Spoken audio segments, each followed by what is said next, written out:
네, 안녕하세요. 오늘도 이지 선생님입니다. 자, 여러분 이번 시간에는요, 여러분이랑 조금 특별한 걸 같이 알아보려고 합니다. 이쪽에 보면 뭐라고 써 있습니까? 이런 분들을 위한 강의라고 쓰여 있고요. 우리가 대화를 할 때 모르는 단어들이 종종 들리는데, 그 단어가 남들은 다 아는 것 같기도 해서 어딘가에 물어보기도 조금 거시기한 거 있죠.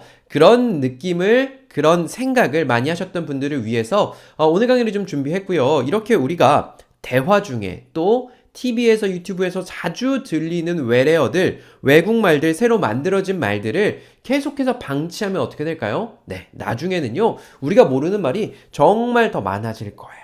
그래서 그런 분들을 위해서요, 다음 장 가볼까요? 다음 장이요. 네, 오늘 총 24개의 단어를 준비했습니다. 우리가 그동안 영어 읽으면서 고생하셨고, 앞으로도 영어 공부 계속해서 나가시겠지만, 가끔씩 이런 시간을 좀 가져보려고 해요. 보시면, 텀블러, 욜로부터 시작해서 빨간색 보면 자주 보이는 자동차, 테슬라도 있고요. 하이브리드라는 단어도 있습니다. 우리가 주변에서 자꾸 들리는데 대충 뭔지 알겠지만, 정확히 뜻을 모르는 걸 제가 오늘 천천히 하나씩 짚어드리려고 합니다. 이 24개 다 하시면 좋을 것 같고요. 아니면 이 중에 5개, 6개만 여러분 가져가셔도 아주 큰 도움이 되시리라고 생각합니다. 우리가 저기 드라마 30분 본다고 해서 우리한테 남는 거 없잖아요? 어제 봤던 유튜브 남는 거 하나도 없잖아요. 그죠? 요 30분은 온전히 여러분께 남겨드리는 시간 한번 만들어 보도록 하겠습니다. 다음 장이요. 자, 첫 번째 나온 단어는요. 텀블러예요. 어디서 많이 들어봤습니다. 네, 어디서 많이 들어봤는데 그게 어떻게 생겼는지 보여드릴게요. 여기 커피가 좀 묻기는 했습니다만 요런 걸 텀블러라고 합니다. 요런 거 우리 원래 뭐라고 했죠? 요거 우리는 보온병이라고 했었습니다. 근데 요즘 젊은 친구들은요, 텀블러라고 해요. 사전엔 이렇게 나와 있습니다. 여기 손잡이 없죠? 손잡이가 없고 밑이 이렇게 판판한 큰 잔이라고 되어 있어요. 근데 우리 카페 가보면요, 특히나 스타벅스 같은 데 가보면 이렇게 이쁜 텀블러들이 막 전시가 되어 있어요. 하나에 2만원, 3만원씩 하는데 저도 예전에는 일회용 컵 많이 썼지만 요새는 가급적 요 텀블러를 사용하고 있습니다. 환경에도 도움이 될 뿐만 아니라 커피 따라 놓으면 오랫동안 뜨끈하게 먹을 수 있어서 그래요. 그래서 우리가 예전에 보온병이라고 불렀던 녀석, 그 녀석을 텀블러라고 부른다. 자녀분들한테 요거 뭐야? 요거 보온병 보여주면서 요거 뭐라고 해? 그러면 다들 텀블러라고 할 거예요. 보온병이란 말에서 텀블러라는 말로 바뀌어 가고 있다. 다음에 나온 단어는요, 욜로예요. 이거 욜로 나온 지는 꽤 오래됐습니다. 10년이 벌써 넘은 기분인데요. 다들 욜로 너무 많이 해서 욜로란 단어는 우리가 그냥 TV만 봐도 수십 번씩은 들었을 거예요. 자, 욜로는 이거의 약자예요. You live only once의 약자입니다. You, 당신은 live, 살아요. only, 오직, once, 한 번이요. 우리 인생은 한 번이야. 딱 어떤 느낌이 듭니까? 야, 즐겨. 이런 느낌이 드십니까? 네. 우리는요, 사실 전통적으로 미래의 행복을 위해서 현재의 행복을 줄이고 현재를 희생하는 삶을 많이 살아왔을 겁니다. 저희 부모님 세대도 그랬습니다. 예전에는 어떻게든 100원이라도 더 아껴가지고 저축하고 그 저축한 거 모아서 집도 사고 아이들 교육도 시키고, 사실 교육시키는 것도 현재 내가 돈 쓰면서 맛있는 거 먹고 막 좋은데 해외여행 다니고 할 게 아니라 아이들 교육에 쓰고 또 저축하고 외식하고 싶지만 집에서 만들어 먹었던 거 다 현재의 행복을 조금 뒤로 미루는 거예요. 나중에 미래에 더 안락한 노후를 위해서, 더 나중에 우리 아이들의 안락한 삶을 위해서 그죠, 미루는 거죠. 근데 이게 시대가 바뀌다 보니까 사람들 생각이 바뀐 거예요. 그래서 젊은 친구들이 돈을 벌어요. 근데 나 욜로 할 거야. 현재 행복을 위해서 내가 가고 싶은 데 가고 내가 사고 싶은 건 살 거야. 내가 한 달에 300만 원 벌지만 300만 원 다 쓸 거야. 때로는 마이너스 통장 뚫어서 갖고 싶은 거 명품도 살 거고 저기 해외여행도 갈 거고, 그런 걸 우리가 욜로라고 해요. You live only once에서 하나씩 딴 거죠. 어른들이 보기에는 이 철딱선이 없는 녀석들, 물론 젊은 친구들 중에서도 저축 많이 하는 사람들이 있습니다만 그냥 그렇게 막 쓰고 사는 사람들을 욜로족이다 라고 이야기해요. 다음 장 가볼게요. 자, 다음 장에 나와 있는 챗 GPT 같은 경우는요, 요새 정말 많이 나오죠. 정말로 막 유튜브만 켜도 챗 GPT에 대한 내용이 정말 많이 나오는데 이게 뭐냐? 이름 다 낯서실 거예요. 요거는 정말로 나온 지 몇 달 안 된 말이에요. 그러니까 요거를 이제 들어보신 분들이랑 안 들어보신 분이 나중엔 차이가 많이 나겠죠. 그냥 쉽게 생각하시면 인공지능 챗봇이라고 생각해 주시면 되는데 여기서 챗봇은 뭐냐? 채팅으로 이야기할 수 있는 봇, 로봇이에요. 저도 챗GPT를 사용해 봤습니다만 챗GPT라고 이제 깐 다음에 뭘 물어보는 거예요. 뭐 예를 들자면 콜레스테롤에 좋은 음식은 뭐가 있어? 라고 물어보면 쫙 나와요. 아니면 진짜 뭐 법적인 것, 상속에 관련된 법 지식을 알려줘. 그러면 전문가가 쓴 것처럼 쫙 나오는 그런 AI는 인공지능이죠. 그래서 이 녀석이 엄청나게 발달된 형태로 출시가 됐습니다. 그리고 이제 하나 더 다음 버전이 얼마 전에 출시가 돼서 아마 세상을 좀 많이 바꿀 것 같아요. 이게 원래 기존의 인공지능들 같은 경우는 그냥 수많은 데이터를 가지고 있다가 꺼내줬다면 이 챗GPT라는 녀석은 혼자 사고를 합니다. 틀린 답도 내보내줘요. 왜요? 이 친구가, 이 AI가 수많은 자료를 기반으로 자기가 창의적으로 해결책을 찾습니다. 그렇게 해결책을 찾다 보면 어떻게 될까요? 뭐 예를 들면 의학 분야에서 사람들이 아무리 고민해도 안 나오던 답을 이 챗GPT가 창의적으로 풀다 보면 나올 수도 있는 거예요. 뭐 예를 들면 코로나 약을 만들 수도 있는 거고 노화를 방지할 수 있는 약을 만들 수도 있는 거죠. 그래서 세상이 많이 달라지고 있다. 그 선두주자는 바로 챗GPT라는 녀석이고 미국에 있는 회사가 만든 거지요. 그 밑에 있는 단어 보면요. 캐주얼이라는 단어가 나와 있어요. 자, 이 캐주얼은요, 우리가 일상생활에서 참 많이 쓰죠. 특히나 이제 옷 같은 거 이야기할 때 많이 써요. 자, 여러분 제가 이거 캐주얼하게 입은 거예요? 네, 맞습니다. 캐주얼은요, 그냥 편하게 격식을 차리지 않게 입는 거를 캐주얼하게 입었다고 해요. 그래서 제가 밑에다가 편하고 가벼운이라고 써놨습니다. 정작 여러분 편하고 가볍습니까? 그렇지 않아요. 그죠? 근데 이런 티셔츠 같은 경우는요, 편하고 가볍습니다. 누군가랑 고객이랑 미팅을 해도 캐주얼하게 만날 거야 라고 젊은 친구들이 얘기한다 라고 하면요, 그냥 편하게 격식 없이 만나서 이야기하는 걸 뜻한다 라고 봐주시면 좋을 것 같고요. 다음 장 가볼게요. 자, 다음 장에 나와 있는 첫 번째 단어는요, 핫플입니다. 핫플 뭐예요? 뭔가 막 먹는 음식 같죠? 먹는 음식은 와플이고요. 이 핫플은요, 핫 플레이스를 줄임말이에요. 앞에 있는 제가 초록 색깔로 표시해놨죠? 핫이랑 플레이스를 합쳐서 핫플이라고 해요. 뭐냐면 핫이 뜨거운 이란 뜻이죠. 플레이스는 장소예요. 장소가 어떻게 뜨거워질까요? 네, 사람들이 너무 많이 와서 그 장사 안 되는 가게 보면 어떻습니까? 팔이 날린다고 하죠. 찬바람이 쌩 붑니다. 근데 사람들이 막 발디딜 틈 없이 계속 왔다 갔다 하는 곳은요? 네, 그렇습니다.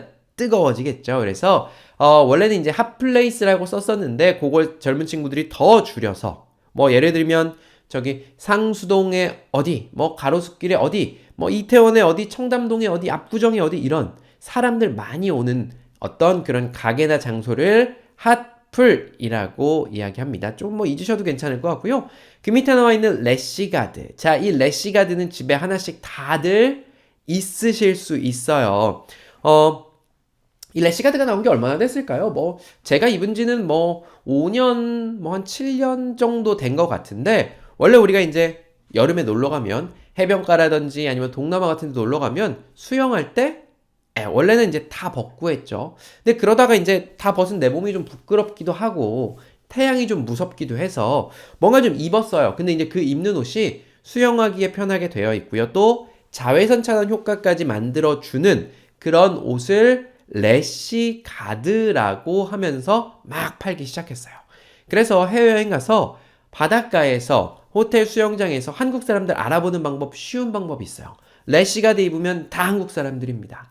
아직까지는 한국 사람들만 입어요. 근데 이 래시라고 하는 게 이제 피부에 나는 발진 같은 거예요. 햇빛 잘못 받으면 막 나잖아요. 그죠? 그거를 guard, 지키는 거, 보디가드 할 때 그 가드예요. 그래서 그렇게 피부에 나는 발진 같은 거를 없앨 때 입는 걸 래시가드라고 합니다. 그래서 뭐 바지도 긴 거, 위에도 긴 거 입고 수영장에 들어가시는 분들 많이 볼 수 있는데 그 녀석을 래시가드라고 한다. 좋습니까? 네, 좋습니다. 다음 장 가볼까요? 자, 친절한 영어교실 간단히만 소개해드리겠습니다. 여기 옆에 책 7권 보이십니까? 네, 요 7권으로 여러분이랑 같이 영어 아주 기초, 영어 읽는 방법부터 영어 완전 기초, I am, you are, do you, does he, can I 요런 아주 기초적인 문법까지 해서 문법부터 시작해서 한 중급 레벨까지 여러분이랑 같이 공부하는 사이트가 친절한 영어 교실입니다. 우리 댓글 밑에 보시면 댓글에도 이제 누르면 이동할 수 있는 곳 나와 있고요. 아니면 네이버에 검색하셔도 됩니다. 아니면 저희 고객센터가 있는데요. 02-6375-0300번으로 전화 주시면 저희가 이제 상담해 드려요. 유튜브 아니고 별도의 사이트에서 380개 강의가 있고요. 그거 들으신 분이 이렇게 남겨주셨습니다. 요즘 살만 납니다. 영어 기초조차 안 된다고 생각해서 늘 시도하다 실패. 포기가 계속해서 반복되었다고 해요. 공학만 딱 들어가면 불안하고 불편했던 영어 수준. 이야, 근데 수업 들으면서 하루하루 행복해지고 있어요. 너무 감사합니다. 이 말씀 꼭 다음 장이요. 드리고 싶어서 문자, 후기 남겨드려요. 아직까지 계속 영어 공부 포기하셨다면 친절한 영어 교실 추천해요. 저보다 더 기초 실력이 없는 분은 없다고 생각하기 때문에 가능성은 무궁무진하다고 생각하신대요. 꾸준히 열심히 해서 꼭 자신 있게 해외여행 다니고 싶습니다. 오늘도 행복했습니다. 라고 남겨주셨는데요. 여러분 있잖아요. 내가 뭘 할 때 행복한지 찾아보는 것도 인생에서 굉장히 큰 숙제 중에 하나인 것 같아요. 우리가 예전에 그쵸 아까 말씀드린 대로 현재 행복을 포기해 가면서까지 내 미래 행복을 위해서 달려왔는데 나중에 이제 미래가 되니까 어떠십니까?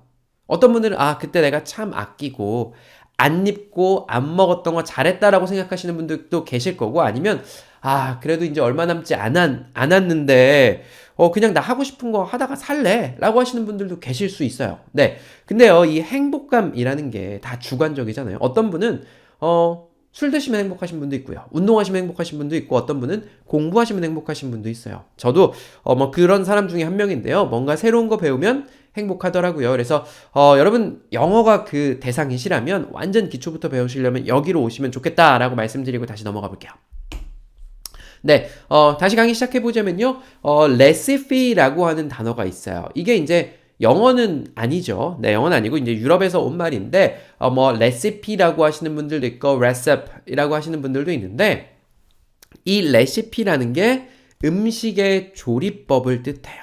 네, 다시 말하자면 예전에는 우리 이제 조리법 아니면 우리 그 인스턴트 식품 보면은 조리예라고 나오죠. 그래서 막 물을 언제 넣고요, 몇 그램 뭘 넣으시고요, 이렇게 나와 있는 조리법들을 우리는 레시피라고 하고요. 조리법이라는 말 요새 사실상 잘 안 씁니다. 다들 이 조리법을 레시피라고 이야기하고요.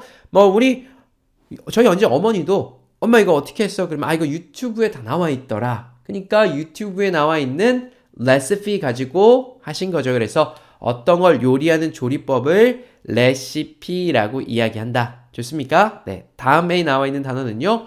홈트라는 단어예요. 이 단어는 사실 코로나 시작되면서 유명해졌죠. 지금 젊은 세대들이 아주 열심히 하고 있는 것 중에 하나가 자기 관리예요. 그러니까 영어를 공부하는 자기 관리는 아니고 자기 몸 관리를 열심히 합니다. 그 인스타그램이라고 제가 지난번에 소개해드렸는데 젊은 친구들 죄다 그거 해요. 저희 이제 친절한 영어 교실도 그 인스타그램이 있는데 사진 올리고 짧은 동영상 올리는 거예요. 그래서 맛집 가보면 젊은 친구들이 먹기 전에 다 사진 차각차각 찍죠. 좋은 데 가면 호텔 같은 데 가면 차각차각 다 사진 찍습니다. 그거 찍어서 잘 나온 거 인스타그램 같은 데 올려요. 근데 이렇게 자기 사진을 올리는 게 이제 반복되다 보니까 젊은 친구들이 열심히 운동해가지고 바디 프로필이라는 걸 찍습니다. 몸 이렇게 멋있게 여성분들도 해요. 그거 한 다음에 포토샵으로 이제 또 다 몸을 다 고칩니다. 고쳐주더라고요. 전 안 해봤는데 그렇게 하면서 정말 헬스장 많이 다니죠. 근데 헬스장 갈 시간이 없으신 분들은 집에서 홈 트레이닝을 하세요. 집에서 운동하는 걸 홈 트레이닝이라고 하고요. 그 홈 트레이닝에서 앞에 것만 따서 홈트다 라고 하면 집에서 요가하고 운동하는 걸 홈트라고 합니다. 다음 장 가볼까요? 다음 장이요. 자, 다음 장 보시면은요. 클래스라고 하는 단어가 나와 있어요. 이 클래스는 여러분이랑 저랑 같이 영어 배울 때도 배우게 될 텐데요. 크게 두 가지 뜻이 있습니다. 첫 번째 가장 쉬운 뜻은요. 수업이에요. 우리가 학교 가서 배우는 클래스 아니면 예를 들자면 요리 배우는 곳은 쿠킹, 요리하는 클래스라고 하죠. 그래서 수업이라는 뜻이 있고요. 그 밑에 그래서 제가 영어 클래스라고 써놨고 두 번째는 등급이라는 뜻이 있어요. 우리 그 비행기 같은 거 탈 때 보면 제일 사람들 많이 타는 그냥 앉아서 가는 곳은 이코노미 클래스라고 해요. 이코노미는 경제적인 등급이다. 두 번째 비즈니스 클래스란 게 있어요. 누워서 가는데요. 그거보다 더 좋은 데가 있는데 이제 비행기마다 있는 건 아닌데 퍼스트 클래스라는 게 있어요. 제일 좋은 클래스, 등급이라는 거죠. 그래서 이 클래스가 등급이라고도 해요. 우리 밖에 다니는 차 중에서 벤츠, 그죠? 여기 삼각별 달고 있는 머세데스 벤츠 있죠? 메르세데스 벤츠 그거 보면 거기도 이제 등급이 나뉘어요. 뭐 예를 들자면 제일 작은 녀석은 승용차 기준으로 A 등급이고요. 그 위에는요 C 등급. 사람들이 제일 많이 타는 건 이제 E 클래스라고 해서 E 등급, 그 위에는요 S 등급이라고 해서 S 클래스가 있어요. 뭐 그 위로 또 뭐 G 뭐 이런 게 있긴 하지만 그게 다 등급을 나눠놓은 거고 클래스라고 이야기합니다. 그래서 어떤 클래스다 하면 수업일 수도 있고 아니면 어떤 등급일 수도 있다. 한 번만 들어놓으시면 좋을 것 같고 그 밑에 보면요 노쇼라고 하는 단어가 나왔어요. 자, 노는요 아니라는 거고요. 쇼는요 보이다, 보여주다예요. 그래서 사람이 어떤 데다 예약을 해놓고 그 사람이 보여지지 않는 걸 노쇼라고 해요. 예를 들자면 우리가 항공권을 예약했어요. 근데 사정이 생겨서 못 갔어요. 취소 못하고. 그걸 노쇼라고 해요.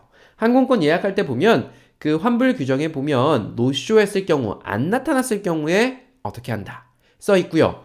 호텔, 식당 같은 데도 네, 저희 회식하려고 15명 7시에 예약할게요. 그래 놓고 7시가 됐는데 안 옵니다. 이게 일종의 사회 문제이기도 하죠. 그래서 취소를 이제 꼭 해주는 게 매너인데 그렇지 않은 경우들이 좀 있다라고 해서 노쇼가 사회 문제다라고 뉴스에 많이 나왔던 걸로 기억을 하고 있고요. 다음 장 가볼까요? 다음 장 첫 번째 단어는요. 리셀이라고 하는 단어예요. 제가 리셀을 옆에다가 영어로 써놨는데요. 처음에 나오는 re 같은 경우는 뭔가를 다시 하는 거예요. 셀은 판다는 거예요. 그래서 리셀을 한국말로 번역하자면 다시 파는 행위예요. 여러분 왜 다시 팔까요? 네, 우리가 쓰던 물건을 중고로 파는 걸 리셀이라고 이야기하지는 않고요. 구하기 어려운 물건을 사서 웃돈을 붙여서 다시 파는 행위를 리셀이라고 해요. 구하기 어려워서 웃돈을 줄 만큼 사기 어려운 게 뭐가 있을까요? 뭐 가장 대표적으로는 뭐 그런 거예요. 저기 엄청나게 유명한 방탄소년단이 한국에서 공연을 한다. 그러면 티켓을 구하기 엄청 힘들어요. 막 클릭해도 몇 초 만에 다 팔립니다. 그러면 산 사람이 10만 원짜리 사서 자 여기 10만 원 더 붙여서 20만 원 주고 팔게요. 라고 하는 어떻게 보면 암표 같은 것도 리셀에 해당됩니다. 그런데 그 정도였으면 이 리셀이란 단어를 우리가 뉴스상에서 자주 들을 일은 없었을 겁니다. 근데 이게 코로나 터지고 나서 사람들이 여행을 못 가다 보니까 그 남는 돈 가지고 명품을 소비를 정말 많이 했어요. 그러면서 뭐 예를 들자면 시계, 그 롤렉스 시계 같은 거 있죠. 롤렉스 시계라든지 아니면 뭐 가방, 샤넬 가방, 에르메스 가방 이런 명품 아니면 나이키에서 나온 뭐 한정판 운동화 같은 것들을 사람들이 막 사다 보니까 백화점에 가도 살 수가 없는 거예요. 물건도 없고 줄을 서려면 막 전날 새벽부터 줄 서야 되는 거예요.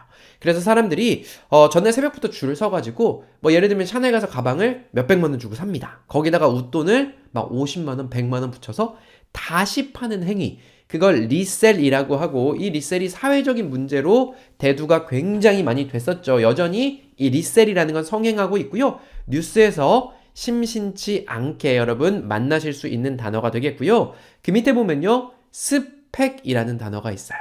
자, 이 스펙은 제가 처음으로 취업했던 시간이 벌써 12년 정도 전입니다. 제가 취업할 때도 스펙이라는 말이 있었습니다. 이 스펙이 뭐냐면 원래는 우리가 이렇게 마이크 같은 제품을 사요. 아니면 뭐 집에 있는 공기청정기 뭐 가습기 이런 걸 사면은 설명서 보면은 거기 제품 사양이라고 나와요. 그 사양이 바로 스펙입니다. 그래서 원래는 이제 기계가 요거는 몇 킬로그램이고요. 어떤 성능을 가지고 있고요. 어떤 재질로 만들어졌어요. 라고 하는 걸 기계에 붙었던 게 스펙인데 그거를 사람한테 붙이기 시작한 거예요. 취업할 때 보면 취업이 어려워지니까 10명 뽑는데 막 5,000명이 지원합니다. 그럼 인사팀에서 5,000개 다 볼까요? 아니에요. 시스템에다가 점수를 등록해 놓고 이 사람이 졸업한 학교, 학점, 뭐 갖고 있는 토익이라든지 뭐 인턴을 했던 뭐 경력 같은 있죠? 그래서 서류상으로 내가 보여지는 내가 어떤 사람이야 라고 취업할 때 보여줄 수 있는 그런 녀석들을 스펙이라고 해요. 야, 쟤 스펙이 참 좋잖아. 쟤는 고스펙이잖아요. 스펙이 높다는 얘기죠. 고스펙이잖아. 이런 이야기들 참 많이 들었고요. 요새는 사실 스펙이라는 것도 거의 무의미해진 것 같아요. 취업이 그만큼 안 된다고 하고요. 아주 오래전에 사실 뭐 그냥 사지 멀쩡하면 취업이 다 되던 시절이 있었죠. 저 때만 해도 취업이 어렵다 했는데 제 친구들 중에 취업 못한 친구들은 없었는데 요새는 정말로 청년들 살기 많이 어렵다라고 하고요. 다음 장 가보겠습니다. 다음 장이요. 자, 다음 장에 나와 있는 이 콜키지는 여러분이 알아두시면 그 이제 모임 같은 데 나가서 유식한 척 한번 해볼 수 있는 단어 중에 하나예요. 뭐냐면 식당에 우리가 술을 가지고 가는 거예요. 식당에서 술 파는데 술 왜 가지고 가요? 뭐 예를 들자면 시중에서 백화점이든 와인 파는 데든 할인해서 한 3만 원 주고 파는 와인 같은 게 식당에 가면 보통 10만 원 정도에 팝니다. 10만 원 주고 와인 한 병 식당 가서 먹기는 아깝습니까? 안 아깝습니까? 매우 아까워요. 그래서 2만 원, 3만 원, 5만 원 이런 와인들을 싸가지고 식당에 가서 거기서 따서 그 술을 먹는 거를 콜키지라고 해요. 뭐 먹는 행위가 아니라 그냥 그 술을 먹을 때 내는 돈, 비용 같은 걸 콜키지라고 합니다. 다시요. 콜키지. 마치 우리 코르크 있잖아요. 와인을 코르크 마개로 맞죠? 그 코르크에 대한 차지, 돈 내는 것이라고 생각해 주시면 제일 쉬울 것 같아요. 그래서 저는 이제 와인을 들고 갑니다. 들고 가기 전에 식당에다 전화합니다. 거기 혹시요 콜키지 있나요? 라고 물어봐요. 그러면 대부분 식당 사장님들은 다 아세요. 네, 저희 콜키지 15,000원입니다. 콜키지 2만원입니다. 라고 안내를 해주세요. 그러니까 내가 내 술을 가지고 식당에서 먹으면 10,000원, 15,000원, 2만원, 때론 3만원까지도 내야 되는 게 콜키지예요. 그렇게 하더라도 와인값이 더 싸기 때문에 가서 먹는 거고, 가끔 콜키지 프리라고 하는 식당들이 있어요. 그건 뭐냐? 술 가지고 와서 맘껏 드세요. 소주, 왜냐면 콜키지가 10,000원, 20,000원이 되기 때문에 소주 사가지고 오는 사람은 없거든요. 그죠? 와인 정도 돼야지 안 아까우니까 양주나, 그죠? 근데 콜키지 프리면 내가 맥주를 들고 가든 와인을 들고 가든 몇 병을 들고 가든 가끔 콜키지 프리하고 음식만 파는 식당도 있어요. 그래서 여러분 모임 가실 때 미리 한번 전화해 보신 다음에 딱 와인 한 병 내지 2병 가지고 가서 사장님 여기 그 콜키지 프리인가요? 물어보세요. 콜키지 무료인가요? 라고 물어본 거예요. 아니면 사장님 여기 콜키지 얼마예요? 저희가 와인 좀 따서 마실 수 있을까요? 하면은 사람들이 이렇게 볼 수 있겠죠. 그래서 콜키지 얼마예요? 라는 질문이 이거 내가 가지고 온 술 먹으면 얼마니? 라고 하는 거고요. 저희 콜키지 안 돼요 하는 식당 가끔 있습니다. 미리 전화해 보시는 걸 추천드리고요. 그 밑에요. 자, 그 밑에 테슬라라고 하는 녀석 나와 있는데 요거는 앞으로 여러분들이 한국에서 더 많이 보실 차입니다. 테슬라는요. 이렇게 T 이렇게 약간 뾰족하고 멋있는 T자 달고 다니는 차 보신 적 있으실 건데 그게 전기차를 생산하는 미국 업체예요. 세계에서 가장 유명한 기업가 누굽니까?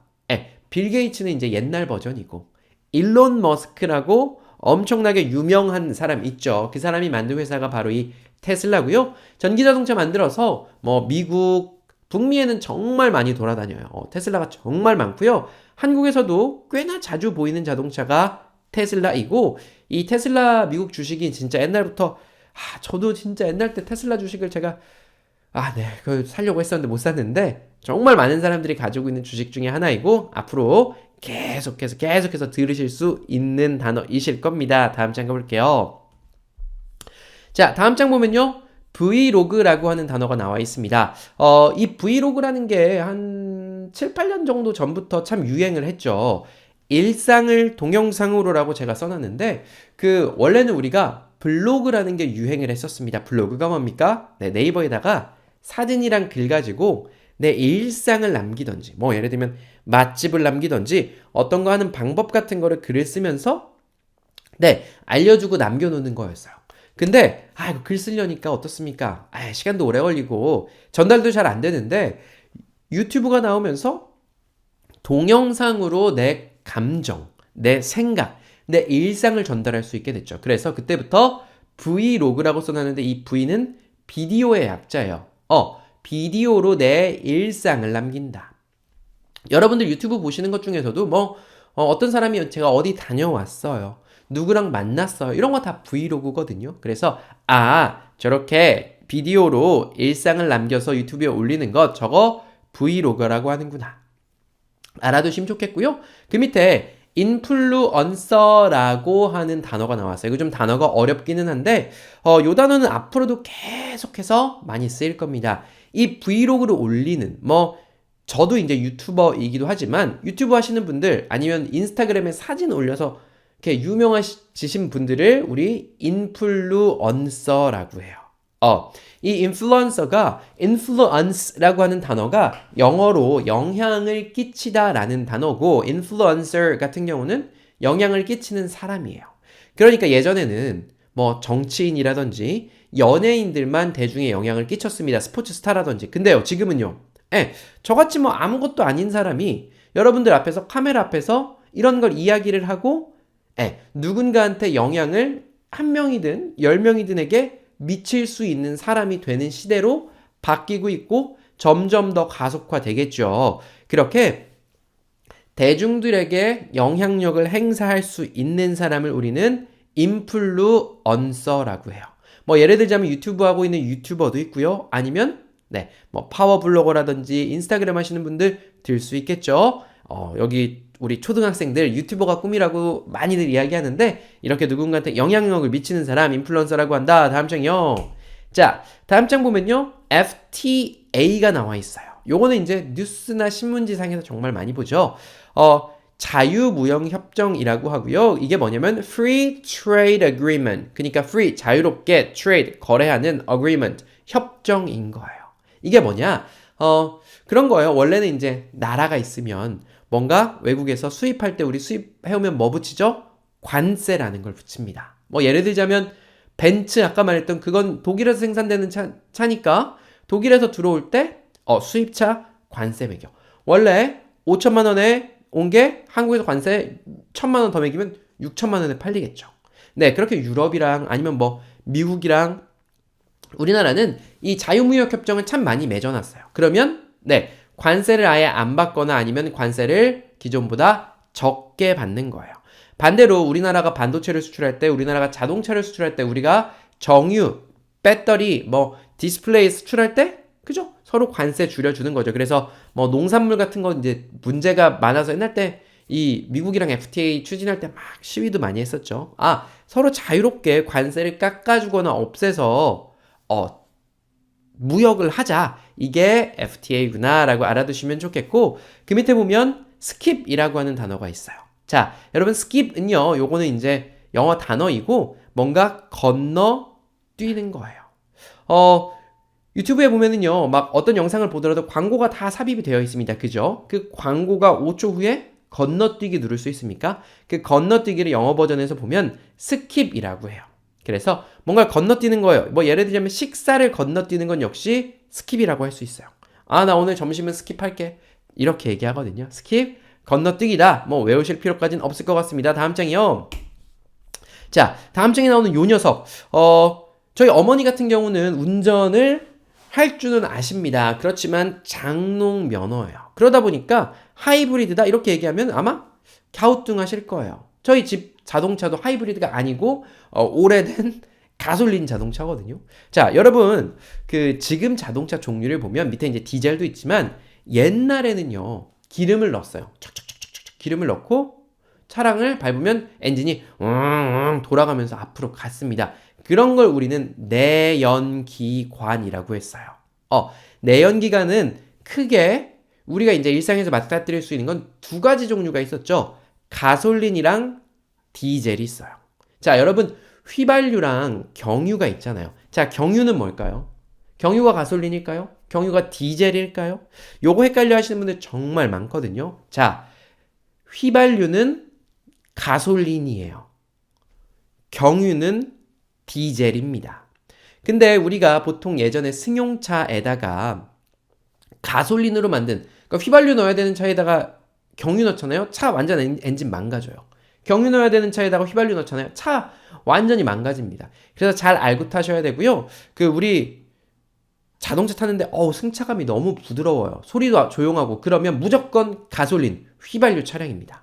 근데 한때 경유가 원래 휘발유보다 많이 쌌잖아요. 그리고 이제 순간적인 출력도 경유가 좋아서 외제차, 아우디, BMW, 벤츠 할 거 없이 다 승용차에도 경유 엔진을 넣었던, 디젤 엔진을 넣었던 적이 있어요. 거기다가 이제 경유 넣는 거죠. 근데 그러면 차가 잘 나가는데 약간 달달달달달달달달달달 좀 떨립니다. 그게 경유, 밑에 나와 있는 디젤이었어요. 가솔린이랑 디젤만 있다가 전기 자동차가 나왔는데 전기차 충전하는 게 배터리 용량 때문에 옛날 땐 충전해도 막 100km, 200km밖에 못 가니까 사람들이 생각해낸 게 바로 하이브리드예요. 하이브리드는 두 가지 내지는 그 이상을 결합해서 만든 걸 하이브리드라고 해요. 뭐든 결합해도 다 하이브리드라고 할 수가 있어요. 다만 이제 자동차에서 하이브리드라고 불리는 건 뭐냐면 휘발유도 넣을 수 있고 그 휘발유 넣은 걸로 차가 막 굴러가죠. 막 굴러가면은 전기를 발생시킵니다. 바퀴가 막 굴러가니까. 그죠? 그래서 그 전기를 다시 또 동력으로 굴러갈 수 있게 활용하는 거예요. 그래서 저속에서는 전기를 슝 조용히 가다가 고속이나 좀 더 기름이 필요할 때는 기름을 돌리는 것. 기름이랑 내연기관이랑 전기를 같이 결합한 걸 하이브리드라고 하겠죠. 그래서 뭔가를 결합한 걸 하이브리드라고 한다. 디젤도 배웠고요. 다음 장이요. 자, 이제 딱 4개 남았습니다. 이야기를 좀 해보자면요. 이니셜이라고 하는 단어가 있어요. 자, 이니셜 뭡니까? 네, 머리 글자입니다. 가장 쉽게 이니셜은요. 사람 이름에 많이 써요. 예를 들자면 밑에다가 LSH 써놨습니다. 제 이름 이상현을 LSH라고 써요. 우리 BTS라고 하는데 이건 방탄소년단의 앞글자 방탄소년단을 해서 BTS라고 한 거예요. 옆에 있는 KTH는요. 김태희예요. 연예인 김태희. 자, 다들 각자의 이름에 이니셜들 알고 계십니까? 네, 영어로 썼을 때 첫 글자 따오는 거, 머리 글자 따는 걸 이니셜이라고 하고요. 밑에 있는 단어는요. 터닝 포인트라는 단어가 되고요. 이 터닝 포인트는 뭔가가 크게 바뀌는 지점이나 계기예요. 특히나 우리는 이 말을 인생의 터닝 포인트라고 이야기를 많이 합니다. 누군가에게나 인생이 180도로 바뀌게 되는 계기가 있습니다.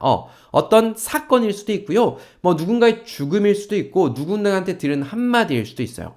그 말을 들은 이후로 인생이 바뀐 분들도 있을 거고요. 아니면 저 같은 경우는 재미삼아 유튜브나 한번 해볼까? 요새 유튜브가 핫하다는데? 라고 해서 유튜브를 시작했다가 제 인생이 완전히 바뀌어버렸습니다.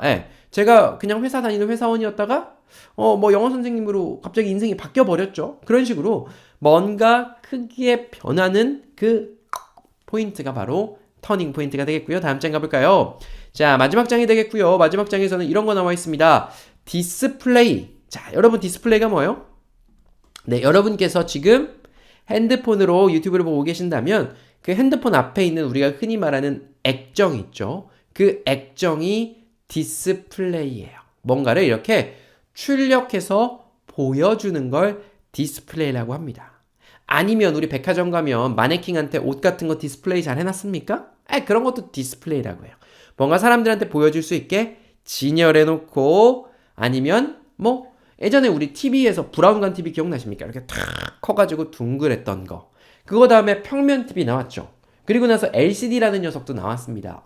큼지막한 TV. 그리고 나서 요새 막 뉴스 같은 거 보면 광고 보면 OLED라는 녀석도 나왔습니까? 맞아요. 그래서 그런 다양한 방식으로 뭔가를 보여주는 장치들을 우리는 디스플레이다라고 이야기하고요. 마지막은요. 캥거루족이라는 단어예요. 요거 영어는 아니지만요. 전 세계적으로 캥거루족이 대두하고 있습니다. 왜냐면 사실은 코로나 이전에도 캥거루족이 많다라는 이야기가 심심치 않게 나왔어요. 그때 역시도 집값이 싸지 않았기 때문에 집값이 높기 때문에 예를 들자면 우리나라뿐만 아니라 영국, 미국도 마찬가지예요. 얼마나 독립적으로 살았던 인종입니까? 그죠? 20살 되면 야 나가 했었는데 나가려다 보니까 너무 비싼 거예요. 집값이 너무 비싸서 엄마 그냥 나 여기서 좀 더 살게 라고 하거나 심지어는 자립해야 될 시기가 지났지만 엄마한테 아빠한테 용돈 받고 사는 사람들도 많습니다. 그죠? 한국에서는 특히나 저도 사실은 결혼 전까진 집을 나와서 살았던 적이 잠깐 있었군요. 잠깐 있었고 결국 다시 집으로 돌아갔어요. 너무 힘들어요. 혼자 밥해 먹고 살기, 빨래해서 살기 너무 힘듭니다. 근데요. 요즘 청년들 같은 경우는 집값은 그때보다 더 비싸졌고요. 물가는 더 올랐습니다. 취업은 더 안 되죠. 연봉은 월급은 근데 그닥 많이 오르지 않았어요. 엄마 집에서 나와서 혼자 살면 도저히 돈을 모으고 살 수가 없기 때문에 요새는 점점 더 캥거루족이 많아지고요. 앞으로는요. 더더욱 이 캥거루족이라는 이야기가 많이 나올 것 같고요. 자, 여러분 오늘 여러분이랑 같이 제가 원래 지난 시간에 30개 준비했었거든요. 오늘은 24개만 준비했습니다. 24개만 준비했음에도 불구하고 막 엄청나게 빨리 달려온 것 같은 기분이 들어요. 이 24개 단어는 여러분들이 사시면서 무조건 들을 수밖에 없습니다. 오늘 마음에 드셨던 단어 한 5개 정도 뽑아서 아니면 이게 속도가 빠르기 때문에 그냥 심심하실 때 다시 한번 틀어놓고 들으시면 세상 돌아가는 걸 단어들을 통해서도 알아보실 수 있을 것 같고요. 오늘 강의는 여기까지 하고 마치도록 하겠습니다. 여러분 감사합니다.